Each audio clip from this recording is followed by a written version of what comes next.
তো ফাইনালি আমরা দার্জিলিংয়ে কিন্তু এসেই পড়েছি। প্রত্যেকবারের মতো এবারও কিন্তু দার্জিলিংয়ের হোটেল দ্বীপ প্যালেসে এসে উঠেছি। আমরা যখন মানে দুই ছেলে ছোট ছোট ছিল তখন থেকেই কিন্তু দার্জিলিংয়ে যখনই আসতাম তখনই এই হোটেলটাতেই থাকতাম। এত সিকিউরিটিফুল একটা হোটেল, কাজেই এটা ছাড়া কিন্তু আমরা দ্বিতীয়টার কথা ভাবতেই পারি না। তো যাই হোক, তোমাদের সাথে হোটেলের রুমটা একটু শেয়ার করে দিই। এত যখন সুনাম করলাম তো হোটেলের রুম টুরটা তো তোমাদের সাথে শেয়ার করতেই হবে। তো দরজা থেকেই ঢুকেই একটা ছোট্ট আলমারির মতো ছিল, আর তারপরে দেখো ড্রেসিং টেবিল ছিল, আর বেশ সুন্দর করে সব সাজানো গোছানো। আর এইদিকে দেখো টি কফির পাউচও দিয়েছিল, যেটা কমপ্লিমেন্টারি। আর ইলেকট্রিক কেটেলও আছে, তুমি যদি চাও যে রুম হিটারেরও নিতে পারো। আমরা যেমন রাতের দিকে রুম হিটারটা নিয়ে নিয়েছিলাম।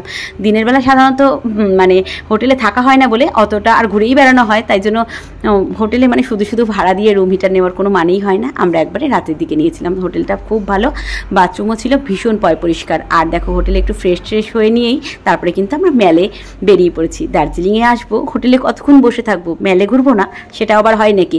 মেলে এসেই কিন্তু আমরা ভানুভবনে চলে গেছিলাম। ভানুভবনের ওখানেই কিন্তু এখন ফুচকা থেকে মোমো থেকে সব স্টল মানে ভানুভবনের ভেতরেই বসে। আগে যেটা মেলের চারিদিক থেকে ছিল এখন কিন্তু সেটা আর নেই। তোমরা যারা জানো না তাদের এই ইনফরমেশনটা দিয়ে দিলাম। তো দেখো ফুচকা টুচকা খেয়ে তারপরে কিন্তু আমরা চলে এসেছি দুপুরে লাঞ্চ করার জন্য। আর লাঞ্চটা করেছিলাম মহাকাল রেস্টুরেন্টে। তো লাঞ্চ করে তো রুমে গিয়ে আবার রেস্ট নিয়েছিলাম, মানে হোটেলে ফিরে গিয়ে।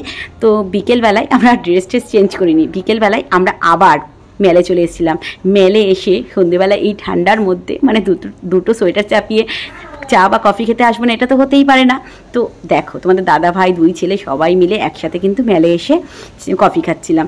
তো কফি টফি খাওয়ার পরে একটু ভাবছিলাম যে চলো আবার ভানুভবনের দিকে যাওয়া যাক, কারণ এখন তো আর মেলের চারিদিকে যেটা বললাম মেল মার্কেটে উঠতেই দুদিকে যে মোমোর দোকান স্ন্যাক্সের দোকান ছিল এগুলো তো এখন কিচ্ছু ওখানে নেই, সব চলে গেছে ভানুভবনে। মোমোটা যদিও দুপুরের দিকে পাওয়া যায় না, সকালে যখন এসেছিলাম আমরা একবার এই মানে ভানুভবনের এখানে ফুচকা খেতে তখন কিন্তু মোমো ছিল না। সন্ধ্যে থেকে মানে বিকেল থেকেই মোমো টোমো সব রেডি হয়ে যায়, চিকেন মোমো ভেজ মোমো। যারা তোমরা দার্জিলিংয়ে গেছো তারা তো জানোই।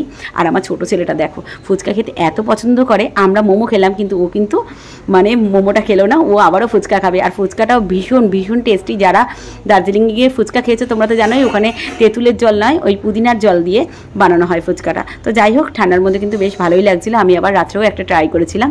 তো মেল মার্কেট থেকে হাঁটতেই দেখো আমরা চলে এসেছিলাম। ছোটো ছেলে একটা গাড়ি চাইছিল, তো গাড়িটাই পছন্দ করে কিনে দিলাম। আর তারপরেই দেখো আমাদের হোটেলের ঠিক একদম পাশেই একটা মানে রাস্তা দিয়ে হাঁটতে কোনো কিছুই প্ল্যানিং ছিল না যে কিছু শপিং করবো আজকে, ভেবেছিলাম পরের দিনই করবো। তো হোটেলের অপোজিটেই একটি দোকানে একটা সুন্দর ব্যাগ দেখে তোমাদের দাদাভাইকে বললাম বেশ ভালো লাগছে। তো তোমাদের দাদাভাই বললো তো সেটা না হলে নিয়েই নাও। আর তারপরেই দেখো হোটেলে চলে এসেছিলাম। ওই দোকানটা ছিল হোটেলের একদম কাছাকাছি। হোটেলে এসেই তো হিটারটা নিয়ে নিয়েছি, আর এত ঠান্ডা বিশ্বাস করতে পারবে না। তো যাই হোক আজকের মতো ব্লগটা এই পর্যন্তই। ভিডিওটা কেমন লাগলো জানিও, ভালো লাগলে একটা লাইক করো, পারলে শেয়ার করো।